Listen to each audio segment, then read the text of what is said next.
inspirado hoje em 65 slides. Começando então, gente. Então, nessa aula aqui a gente vai falar um pouquinho, tipo, basicamente tudo que cai na física, né? Com exceção de lentes que eu tirei, porque eu vi que ultimamente não estava caindo tanto questão relacionada às lentes, né? Então eu coloquei mais questões, né, relacionadas aos espelhos geométricos, aos espelhos planos, e um pouquinho de alguns conceitos da óptica que é importante vocês saberem também, beleza? Então vamos lá. Conceitos da óptica. Então, antes de falar da óptica em si, é interessante a gente falar um pouquinho sobre alguns conceitos que rodeiam, né, essa área de estudo. Então, começando, a gente vai falar um pouquinho sobre a luz. O que é a luz, gente? A luz nada mais é, né, do que um agente físico que sensibiliza, né, que entra em contato com os nossos órgãos visuais, né, no nosso olho, né. Ela é uma onda eletromagnética, né, assim como muitas outras que a gente estuda na física. E o que a gente tem que entender é que essas ondas magnéticas, né, esses feixes, eles têm... Alguém está querendo entrar, gente, só um minuto. Beleza. O que a gente tem que entender é que essas ondas... Opa, vamos lá. Agora foi. Esperar um pouquinho. Agora vamos. Então, o que a gente tem que entender é que essas ondas eletromagnéticas, né, elas têm diferentes tipos de comprimentos de onda. Então, elas não são iguais, né? A gente tem diferentes tipos de comprimento de onda, a gente tem diferentes tipos de frequência de onda. Então, essa é a maneira que a gente tem para diferenciar essas ondas de luz, né? Então, não somente pelas cores que a gente está enxergando aqui, né? Então, a gente tem ultravioleta, a gente tem o infravermelho, que são as cores do arco-íris que a gente conhece. Então, agora a gente vai falar um pouquinho da luz branca. A luz branca que nada mais é do que uma junção de todas as cores do arco-íris, né? Então, juntas. Essa cor do objeto vai ser a cor que vai chegar aos nossos olhos. E as outras cores que a gente vai enxergar ao redor do objeto vai ser a cor que o objeto vai absorver. Por exemplo, aqui na foto, a gente tem um objeto azul e a gente tem diversos tipos de comprimento de onda do espectro chegando ao objeto. Então, nesse momento, como a gente tem um objeto azul, né, automaticamente esse objeto vai absorver cores, né, que ele se identifica, que cheguem próximo ao seu comprimento de onda. Então, essa cor vai ser absorvida e vai ser refletida para o ambiente. Beleza? Show de bola. Então, a gente tem que falar também de luz. Quando a gente fala de luz, a gente tem que falar da velocidade da luz, né? Então, são expressões que a gente já ouviu assim em muitas áreas da exatas, né? 1 ano-luz, velocidade da luz. Então, a gente tem que ficar atento a isso também, né? Então, a velocidade da luz aqui no vácuo, ela é definida em 300 mil quilômetros por segundo, né? 1 ano-luz equivale, né, a uma distância que a luz percorre ao longo de 1 ano dentro desse vácuo. E 1 ano-luz, né, vai equivaler aí a 9,5 vezes 10 elevado a 13 quilômetros. Beleza? Só um dado para vocês saberem aí. Então, a gente já falou da luz, falou de alguns conceitos de onda de luz, de comprimento de luz, da luz branca. Agora vamos falar um pouquinho dessas fontes de luz. De onde que elas vêm? Né? Porque elas não podem vir do além, não pode vir do nada. Então, a gente sempre tem diversos tipos de fontes de luz, né? Alguma coisa tem que gerar para essa luz acontecer. Então, a gente vai ter, primeiramente, as primárias ou as luminosas, que vão ser aquelas que vão produzir a sua própria luz, né? Que vão emitir essa luz. Elas vão se dividir em incandescentes e luminescentes. Então, aqui a gente tem o sol, a gente tem uma vela e a gente tem uma lâmpada, né? Então, são aí fontes, né, de luz primárias que emitem, né, ou produzem a sua própria luz. A gente tem as fontes secundárias, né, ou iluminadas, que são aquelas fontes que vão refletir as luzes que as outras fontes vão emitir. Beleza? Então, a gente tem aí esses exemplos aí. Gente, se eu estiver indo muito rápido, vocês me falem, beleza? Eu falo um pouquinho rápido às vezes. Então, vamos falar agora dos raios de luz. Então, os raios de luz são segmentos de reta que a gente vai utilizar para se orientar no sentido da propagação de luz, né? E são esses segmentos que vão nos auxiliar, né, na construção das imagens. Então, essas setas que vocês estão vendo aqui, elas são muito importantes quando a gente for começar a construir imagens, seja em espelhos, seja em lentes, né? Então, elas são muito importantes. A gente tem os feixes de luz. Então, né, feixes de luz vão ser um conjunto dos raios de luz, né? Eles podem ser convergentes, que é o que a gente está vendo aqui, né? A palavra mesmo fala converge. Então, eles vão sempre convergir em um mesmo ponto. A gente vai ter os divergentes, que vão ser aqueles raios luminosos que vão divergir. Então, vão sempre ir para longe, né, do ponto de foco, né, do raio. E a gente vai ter o paralelo e o cilíndrico também. Beleza, gente? Então, aqui a gente tem outra imagem. Então, feixe convergente, vão convergir em um mesmo ponto. Um feixe divergente, uma fonte primária. E outros exemplos de fontes secundárias aí. Maravilha. Aqui é uma questão da Unesp que eu achei interessante para vocês verem, né, que esse tema assim cai bastante, não tanto quanto a elétrica quanto a mecânica, mas cai também. Então é interessante a gente ficar atento e não deixar de lado, né, a física óptica. Então aqui eu vou ler para vocês rapidinho um pouquinho dela, né? Então, que fala sobre a natureza da bioluminescência, né, que um efeito, né, que alguns animais e algumas espécies de peixes vão produzir, né, para emitir a sua própria luz, né, e isso é muito utilizado em ambientes onde a gente não tem a chegada, né, dos raios luminosos. Isso vai ser muito comum para insetos e vai ser muito comum para as espécies abissais que vivem no fundo do mar, né? Então, essa tecnologia ainda ela é muito desconhecida, porque não sabe ainda, a gente não sabe muito bem de que maneira que isso acontece, né? Então aqui fala um pouquinho da luz visível, da onda eletromagnética, né? Fala do pigmento, né? Que é a luciferina. E aí fala do vagalume, né? Que ele é utilizado, né? Para avisar a fêmea quando está chegando. E aqui ele pergunta, né? As luzes verdes, amarela e vermelha, que são as mais comuns utilizadas, né, por esses animais, que eles emitem, né, são ondas eletromagnéticas que no vácuo tem. Aí ele pergunta para vocês relacionarem, né, o que eu falei ali atrás para vocês, né? Então eles têm os mesmos comprimentos de onda, diferentes frequências e diferentes velocidades de propagação. Não, gente, como eu falei, eles não têm os mesmos comprimentos de onda. Os comprimentos de onda são basicamente o que vai diferenciar uma onda de outra, entendeu? Então aqui estaria errada, essa também estaria errada, então a gente teria a B, C e a D, né? Então, vamos ver a B aqui. A B fala que eles têm diferentes comprimentos de onda, diferentes frequências, estaria certo, e diferentes velocidades de propagação, entendeu? Essa questão da velocidade de propagação também não estaria certo, né? Eles têm uma velocidade de propagação muito equivalente, então estaria errada também. Beleza? Aqui na D estaria errado e na E também. Beleza? Então a alternativa certa aqui seria a letra C, gente. Então é interessante a gente ficar atento assim. Então nem sempre as questões de óptica vão ser questões de conta. Muitas questões essas sempre vão ser questões de interpretação. Beleza? Vou passar então. Agora a gente vai falar um pouquinho da interação da luz, né? Então, a gente vai falar um pouquinho dos meios em que elas interagem, né? Primeiramente, a gente fala dos meios transparentes, né? Que vão ser aqueles meios que vão permitir com que a luz se propague de uma maneira paralela, né, aos raios luminosos. Então, mantendo esse paralelismo, né, e permitindo que os raios possam ser vistos de maneira nítida. Então, são aqueles raios que vão atravessar, né, certos objetos e que a gente vai conseguir ainda enxergar de uma maneira nítida, né? Isso nos meios transparentes. A gente vai ter os meios translúcidos, que a gente consegue enxergar aqui, que a gente já perde grande parte da nitidez, né? Então, são aqueles meios onde a luz se propaga, né, sem manter o paralelismo. Então, os raios luminosos, ao atravessarem esses objetos, eles vão meio que perder o sentido da sua trajetória, né? Então, consequentemente, acabando com a nitidez.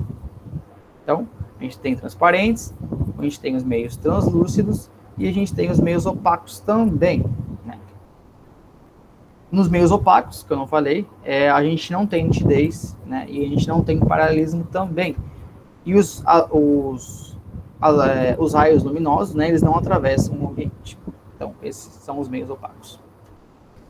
Então, quando a gente fala dos raios solares, a gente tem que entender alguns fenômenos de propagação, né? Porque esses raios luminosos, né, esses feixes de luz, eles estão constantemente em movimento.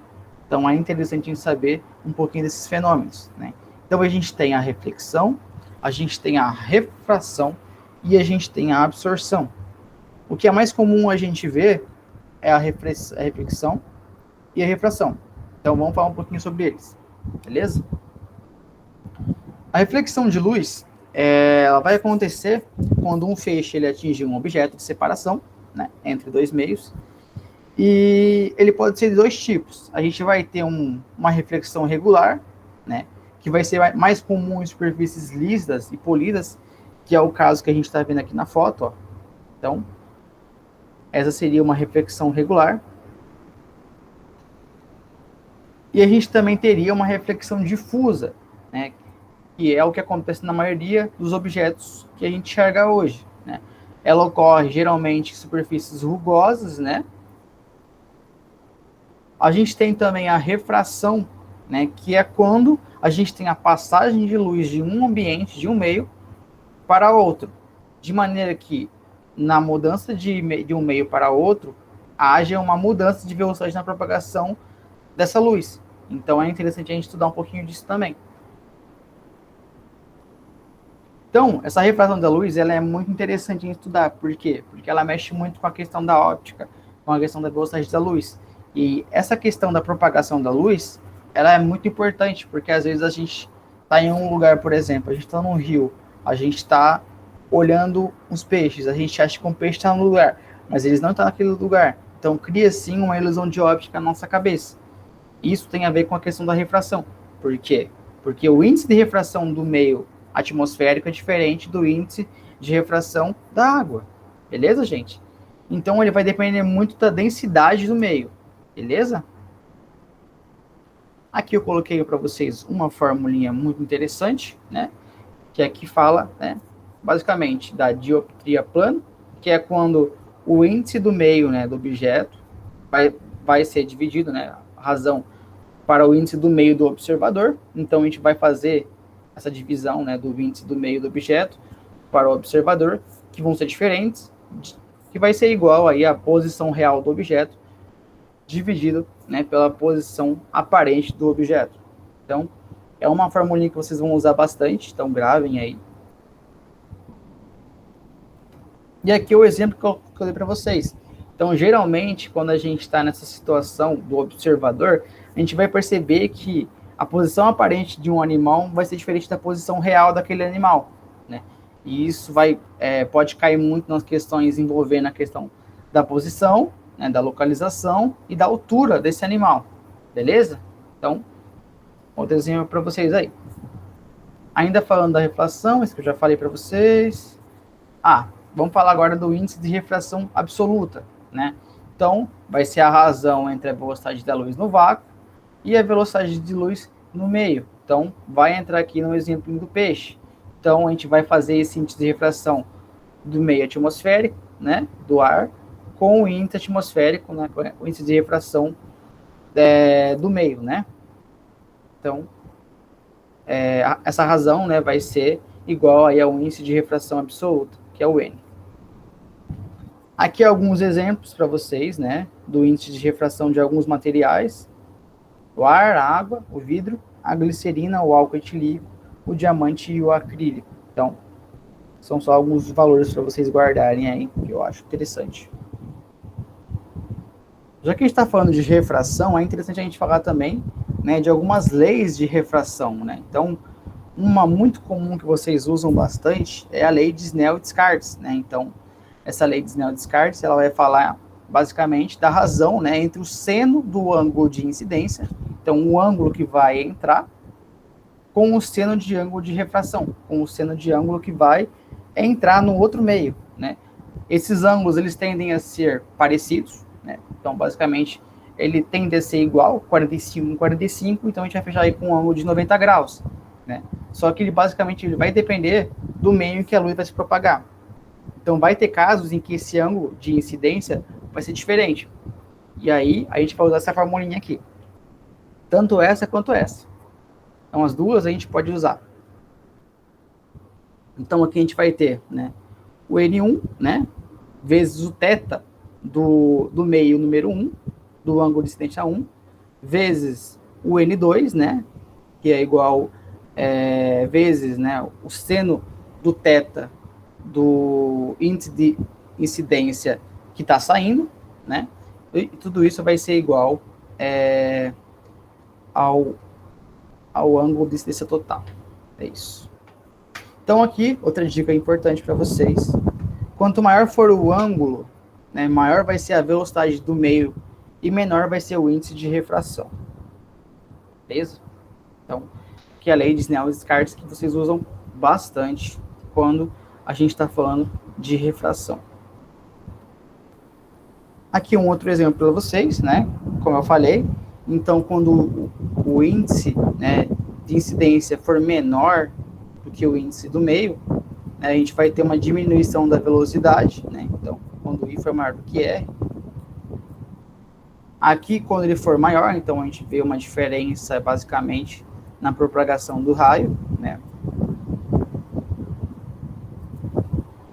Aí a gente vai entrar agora na óptica geométrica. A gente falou bastante sobre os conceitos, a gente falou bastante sobre algumas leis, né? Algumas fórmulas importantes. E agora a gente vai falar um pouquinho mais da óptica geométrica. Então, vamos lá. Então, na óptica geométrica, começando a falar dela, é interessante a gente falar basicamente do primeiro princípio da óptica geométrica, né? Que é o princípio aí da propagação retilínea da luz, né? Retilínea, então, quando essa propagação ela tem de ser uniforme, beleza? Então, nos meios homogêneos, isotrópicos e transparentes, essa luz ela tende a se propagar sempre em linha reta, beleza? Isso vai ser comum também na formação de sombras, né? E vai ser utilizado também para determinar aí a altura dos objetos, beleza? Aqui um exemplo que eu falei da sombra. Aqui é o mesmo slide. Aqui a fórmula, né, do primeiro princípio da propagação retilínea. Então, a gente tem aqui, relacionando, né, a distância... Isso. A distância, a gente tem o ponto primeiro do observador, né? E a distância dos ângulos de incidência.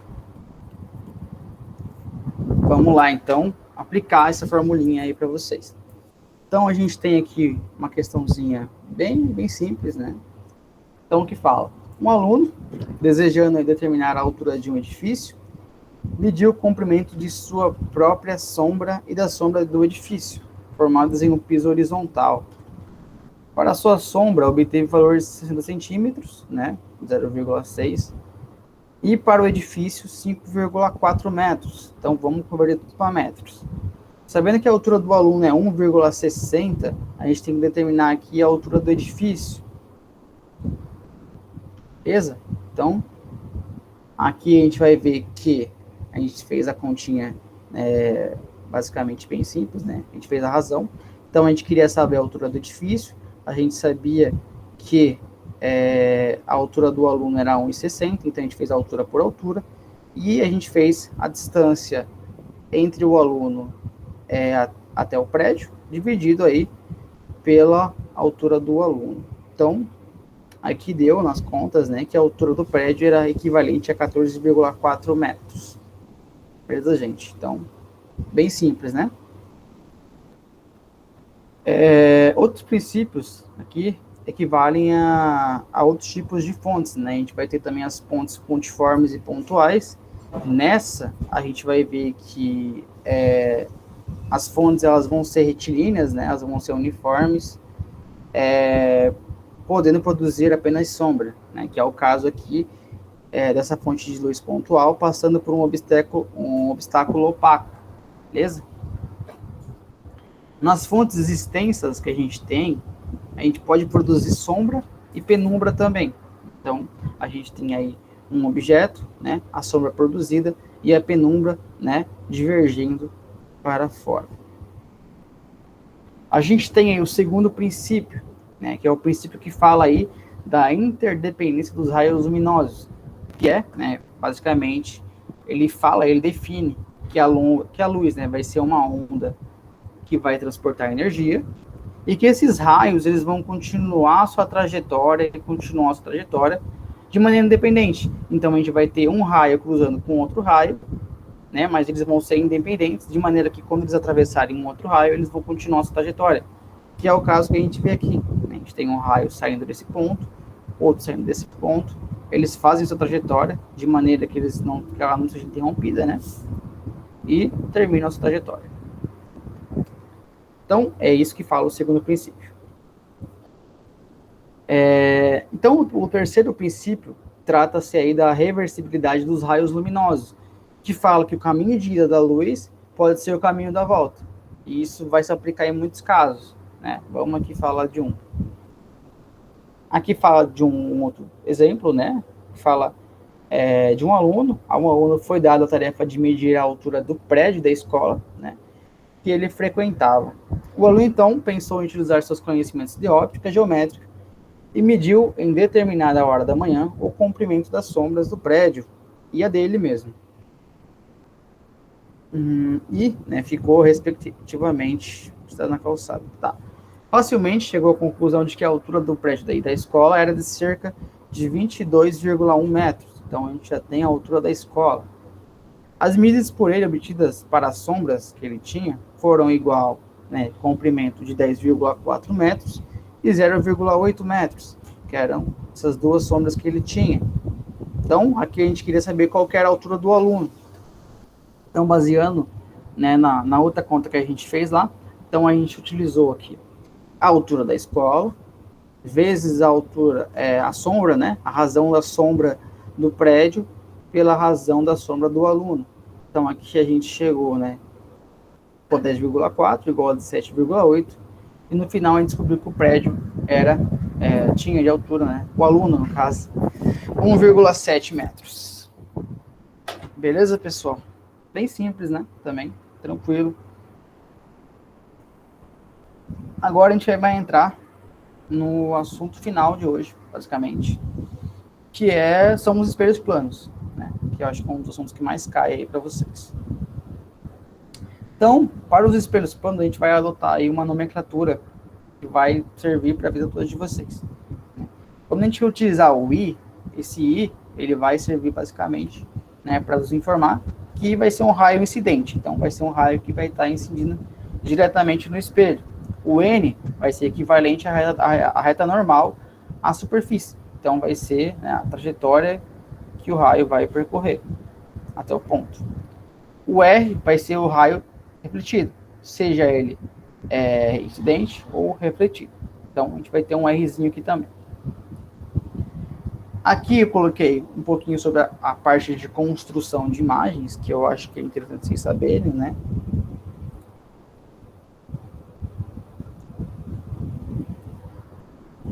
E aqui algumas características dos espelhos planos, que vocês devem ter visto muito isso, né?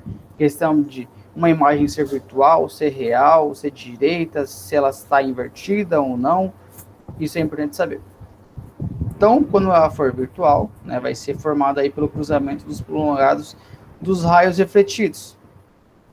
A direita vai ser quando os pontos dos objetos estiverem numa posição vertical que os pontos da imagem. A direita também quer dizer a mesma coisa do que uma imagem real. Então, tem o mesmo significado quando elas estiverem numa mesma coordenada, né? Uma virtual vai ser quando a gente tiver, né, coordenadas diferentes, contrárias, opostas. Então, essa vai ser uma imagem virtual. A gente tem a oposta, né, que é o lado esquerdo do objeto, vai corresponder ao lado direito da imagem. Então, a gente tem aí uma característica oposta, simétrica. Vai equivaler aí a distância entre a imagem e o objeto, que vão ser iguais. Beleza, basicamente aqui alguns conceitos para vocês. Aqui uma imagem bonitinha, equivalente a um espelho, né? outra imagem prontinha, né? Então, a gente pode ver aqui já um espelho convergente, né? Questão da altura e a distância, né? A fórmula que a gente usou ali atrás. Aqui do espelho dos planos. Então, quando o espelho ele se deslocar, né, até uma distância d do observador, então isso é interessante de saber. Porque em alguns casos, eles falam que o espelho ele vai se deslocar a uma outra distância. Então, a gente sempre tem que colocar na cabeça que a imagem que vai se deslocar, ela vai ser equivalente a uma distância d, que vai ser igual a 2d. Ou seja, 2 vezes a distância do observador. Então, essa vai ser a distância da imagem. Beleza? Então, é o que a gente está vendo aqui também. Agora a gente vai falar dos espelhos esféricos. A gente falou dos espelhos planos, vamos falar dos esféricos, gente. Então, os espelhos esféricos, os espelhos esféricos nada mais são do que esferas, então eles serão aí basicamente calotas esféricas polidas, né? Podendo ser côncavo, que é quando a gente tem a incidência de luz na parte externa, né? E convexo, quando a incidência de luz vai ser aí na parte interna. Então, a gente tem essa diferença entre esses dois. Aqui a gente tem alguns elementos, né, dos espelhos esféricos. O que a gente tem que entender e enxergar é que esses espelhos esféricos nada mais são que apenas uma tampa, né? São tampas de esferas. Então, a gente tem que entender que esse ponto do meio aqui sempre será o nosso raio, né? Sempre será o nosso raio de curvatura, beleza? Então, a gente tem o centro de curvatura, que vai ser aí o centro da superfície esférica. A gente vai ter o raio, né? Também o raio da superfície esférica.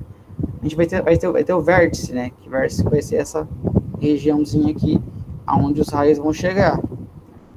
A gente vai ter um eixo principal, que é a reta definida pelo centro de curvatura. Basicamente, é a trajetória, né, do centro de curvatura. Um eixo secundário, que é esse eixo aqui. E um ângulo de abertura, que é 45 graus. Então, aqui, falando da parte de formação de imagens, aqui, se tratando de um espelho convexo. Então, nessa imagem aqui, a gente pode enxergar, basicamente, através das características, que se trata aí de uma imagem virtual direita reduzida, né? Então, sempre que a gente pensar em espelhos convexos, na maioria das vezes, eles vão se tratar, sim, de uma imagem reduzida. Isso a gente vai ver ali na frente com uma questão, né? Aqui é outro exemplo, né, que a gente tem da vela, né, de um espelho convexo, né, onde a imagem ela vai ser virtual, então ela não vai ser real. Lembrando que a imagem virtual ela não pode ser projetada, ela só pode ser refletida, né? Então, e ela vai estar atrás do espelho. Então, aqui essa imagem está sendo refletida. E ela vai ser menor também, por se tratar de um espelho convexo, né? Então, ela sempre vai parecer menor no ponto de vista do observador. Outro caso de formação de imagens, a gente tem aqui também um objeto real, né, situado no infinito. Então, a gente tem aqui, deixa eu voltar aqui para vocês, situado em F, né? Então, tem aqui, aquela imagem lá está situada em F, né? Você está de estar no infinito. Ela é uma imagem real, né? Então, basicamente, sempre que a gente estiver se tratando de uma imagem real que estiver situada no infinito, ela sempre vai ser uma imagem real, né? Aqui a gente está falando já do espelho côncavo, né? Então, não é mais o espelho convexo. Outro caso, né? Agora falando do espelho côncavo, né? Primeiro caso, que é quando um objeto colocado além do centro de curvatura. Então, um objeto colocado basicamente aqui, né? Além do centro.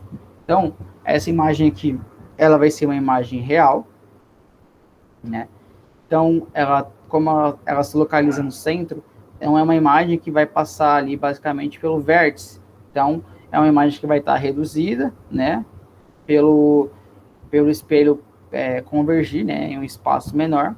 Ela vai estar invertida também, né, por não passar pelo vértice, né, e por passar por um uma angulação maior. Então, real invertida e reduzida.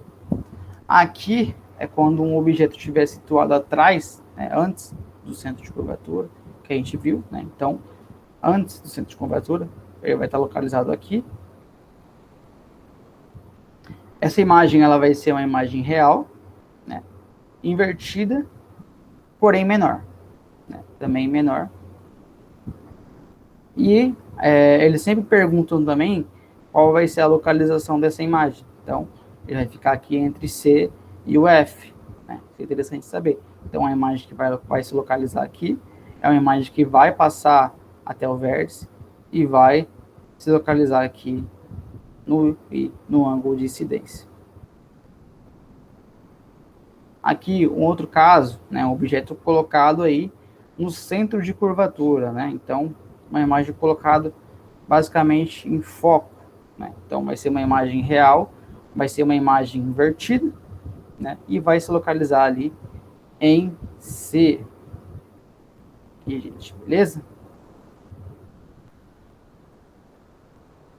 Aqui a gente tem uma outra imagem, que é localizada no foco. Então, a gente vai voltar aqui no foco. Localizada aqui no foco, então bem próximo, né, do espelho de reflexão. Ela vai ser uma imagem definida como imprópria, né, por estar assim, localizada muito próximo do ângulo de reflação, do vértice, né, então ela vai ser considerada como imprópria e localizada aí no infinito. Então, é o que a gente está vendo aqui no ângulo dos raios, né, então eles vão refletir e vão voltar à sua origem, né. E o quinto caso é quando essa imagem, esse objeto é colocado entre o foco e o vértice, né? Que é o que a gente está vendo aqui. Então, vamos voltar aqui. Então, colocado aqui entre o foco e o vértice, né? Então, como a gente viu, né? Vai ser uma imagem virtual, não vai ser uma imagem real. Vai ser uma imagem que ela não vai ser propagada, ela vai ser refletida. Vai ser uma imagem maior, né? Ela vai ser propagada de uma maneira maior e ela vai se localizar atrás do espelho. Beleza, gente? Então, aqui, de novo, um exemplo da vela. Aqui são algumas imagens que eu coloquei para vocês verem se vocês conseguissem entender. Isso aqui, nessas imagens aqui, fica um pouquinho difícil, mas acho que aqui no desenho fica um pouquinho mais fácil, né? Então, de acordo com as leis que a gente viu, né, de formação de imagens dos raios notáveis, a gente vai conseguir identificar, por exemplo, que quando um raio ele passar aqui no centro de curvatura, né, e ele voltar, né, refletir e passar pelo foco, né, ele tende a ir, né, e ele tende a voltar pelo mesmo caminho que ele veio. Então, isso é uma coisa que a gente tem que gravar. Se o caminho dele for oposto, por exemplo, se ele vier daqui de baixo, então ele vai vir aqui de baixo e vai voltar por aqui, entendeu? A ordem não altera os fatores. Então é isso que a gente tem que entender. Então isso é quando os raios eles atravessam o foco. No segundo ponto a gente vai ver aqui quando esses raios eles vão atravessar o centro de curvatura, né? Então, ou seja, eles vão atravessar aqui o centro de curvatura, vão chegar aqui até o espelho, né? E eles vão refletir e voltar ao mesmo ponto de origem. Então, basicamente, não há alteração na imagem. Ela tende a aumentar, basicamente, né? Aqui a gente tem o caso, deixa eu ver se eu consigo jogar, do foco, né? Acho que é o foco. Não, o foco não é... Ah, não, do vértice. Então, aqui, do vértice. Então, quando um raio de luz, ele atravessa, né? Ele passa aí pelo vértice, ele reflete e ele vai se propagar, né? E vai sair do outro lado. Então, a gente consegue, né, assimilar que nesse caso, né, quando o raio passar pelo vértice, a sua imagem do objeto tende também a aumentar, né? E também tende a ficar invertida. Isso que a gente tem que sacar já. Beleza, gente? Aqui outro macetezinho para vocês ficarem ligados, né? Então, quando a gente tem um foco maior do que zero, automaticamente a gente tem que lembrar que a gente está falando de um espelho côncavo, né? Ou seja, esse foco ele vai ser um foco real. Quando a gente estiver falando de um espelho convexo, a gente tem que entender que o foco ele vai ser menor do que zero, né? Vai ser negativo. Então, esse foco tende a ser virtual. Beleza? Então, quando eu falo de F, eu falo de P, P'. Então, aqui eu falo do foco da imagem, da posição da imagem. E aqui eu falo da altura da imagem. Então, aqui, quando eu tiver um P' maior do que zero, essa imagem ela tem que ser real. Então, é uma imagem que ela é projetada por fora do espelho. Beleza? Então, real. Quando o P' ele tende a ser menor do que zero, né, a gente consegue, né, caracteriza como uma imagem virtual. E como eu falei, as imagens virtuais elas não podem ser projetadas. Elas podem somente ser refletidas. Beleza? Então, gravem isso. O HI, quando o HI for maior do que zero, a gente está falando de uma imagem direta, né? Então, imagem direta, que é quando a orientação da imagem for a mesma do objeto. Então, deixa eu ver se eu tenho algum exemplo aqui para vocês. Eu tenho. Então, a gente está se tratando aqui de dois objetos. A gente está aqui com dois objetos na mão. Eu tenho aqui duas canetas. Eu não sei se dá para ver, mas espero que sim. Vamos voltar aqui na minha imagem, então. A gente tem duas canetas. As duas canetas elas estão aqui. E se elas estão dessa maneira que eu estou mostrando para vocês, elas estão, né, basicamente ordenadas, né? Tem a sua orientação igual ao do objeto, né? Quando eu tenho uma orientação contrária ao objeto, eu estou querendo dizer que essa imagem é uma imagem invertida. Então, basicamente é isso, beleza? Que é o que a gente tem aqui nessa imagem. Ó. Então, a gente tem uma orientação da imagem igual, né? Então, o H+, ele vai ser positivo. E quando eu tiver uma orientação diferente, quando eu tiver uma orientação oposta, uma da outra, essa imagem ela vai ser invertida, beleza? Aqui são algumas equações que eu coloquei para vocês, interessante vocês saberem, né? Então, aqui é a equação de Gauss, que fala da distância focal, né? E aqui da ampliação ou do aumento linear transversal. Então, aqui a gente tem alguns exemplos interessantes de usar, mas que são menos comuns aqui. E aqui, uma última questão para vocês que eu coloquei, que eu achei interessante, que caiu aí na Unesp em 2016, gente. Então, não é tão assim, tão longe, tão distante da gente. Então, eu vou ler para vocês aqui, né?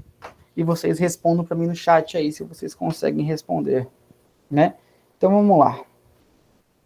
Quando entrou, né, em uma ótica para comprar novos óculos, um rapaz deparou-se com 3 espelhos sobre o balcão, né? Então, a gente sabe que é comum quando a gente vai em ótica, a gente se depara com diversos tipos de lentes, com diversos tipos de espelhos, né? E a gente não entende muito bem por que eles são assim, né? E um era plano, né? Um era esférico côncavo e o outro era esférico convexo, né? Todos capazes aí de formar imagens nítidas de objetos reais colocados à sua frente. Notou-se, né, que ao se posicionar sempre à mesma distância desses espelhos, ele enxergava, né, 3 imagens diferentes do seu rosto, que estão aí representadas na figura a seguir. Então a gente tem aqui uma imagem onde ele está mais distante, a sua imagem é menor. Aqui a gente tem uma imagem caracterizada, né, como normal. E aqui a gente tem uma imagem caracterizada como ampliada, maior, né? Então, aqui ele pergunta, né? Em seguida, ele associou a imagem aos espelhos, aos tipos de espelhos e às suas naturezas, né? Então, uma associação correta feita pelo rapaz indica, né, na alternativa, que o espelho correto. Então respondem para mim no chat rapidinho, gente, se vocês conseguirem fazer.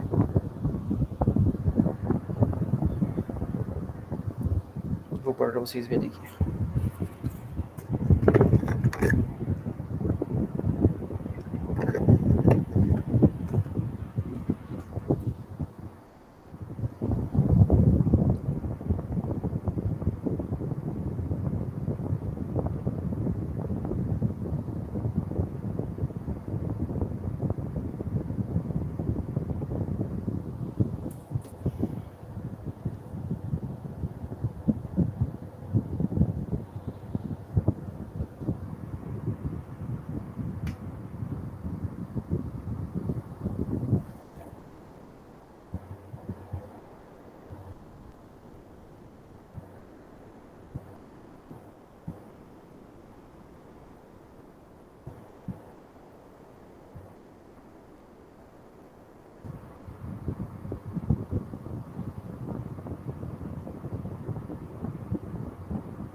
E aí, gente, ninguém ainda fez? Gisele mandou C. Façam aí.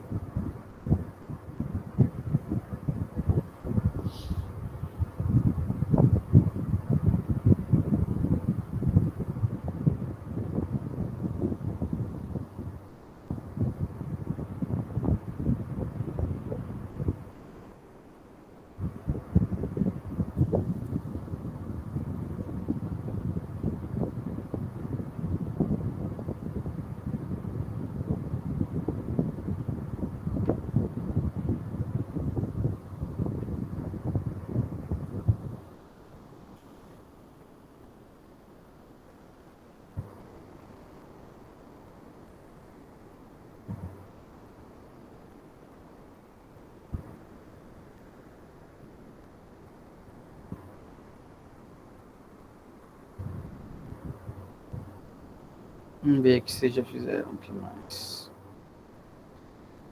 Só a Gisele fez? Que isso, gente?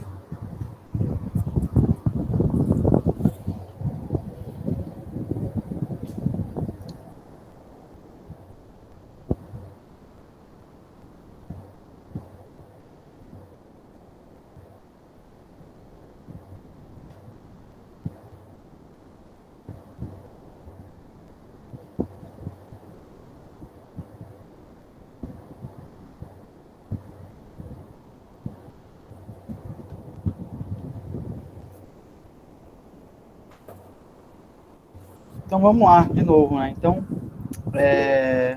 alguém espera? B ou C, eu acho. Beleza. Boa, Newton. Vamos lá. Então aqui o espelho número A falava que o espelho é côncavo e a imagem conjugada por ele era real. Beleza. O B falava que o espelho B é o plano, né? E a imagem conjugada por ele era real. O espelho C, viu, é o côncavo também. Então, a imagem conjugada por ele era virtual. Então, o D falava que o espelho A era plano, né? E a imagem conjugada por ele era virtual. Então, a gente tem que entender que algumas partes da alternativa ela pode ser certa, mas outras ela pode ser incorreta. Então, tem que ficar esperto com isso também. O espelho C, né, é o convexo e a imagem conjugada por ele era virtual. Então, aqui, a alternativa certa era a letra C, né, porque era que mais se encaixava aqui na alternativa. O espelho C ele é côncavo mesmo, né, então é um espelho que tem essa reflexão, né, essa divergência, né, nos feixes maior do que no espelho convexo, né? E a imagem conjugada por ele era virtual. Então é uma imagem que também só pode ser refletida e não propagada. E as alternativas elas estavam incorretas. Então a gente via que, por exemplo, o espelho A ele não era plano, né? O espelho C ele não era convexo, então a gente tinha que, sim, ir eliminando. O espelho B, ele era plano, mas a imagem por ele não era real. E, então, a alternativa certa aqui ficou a letra C. Beleza, pessoal? Então, por hoje era isso. Não sei se vocês têm alguma dúvida, para eu poder ajudar vocês. Alguém tem alguma dúvida? Podem perguntar se vocês quiserem. E eu espero ter ajudado vocês também, né? Não era a minha praia, mas é uma matéria muito importante, então a gente não pode deixar ela de lado, não. Beleza, gente? Então, era isso. Qualquer dúvida vocês me procuram, né? Vocês têm o meu contato já, pode me mandar mensagem. E a gente se vê amanhã. Amanhã a gente tem uma live muito importante sobre atualidades. Beleza? Então é isso, gente. Um abraço para vocês, bom descanso, obrigado por terem assistido. E é isso, a gente se vê amanhã. Beleza?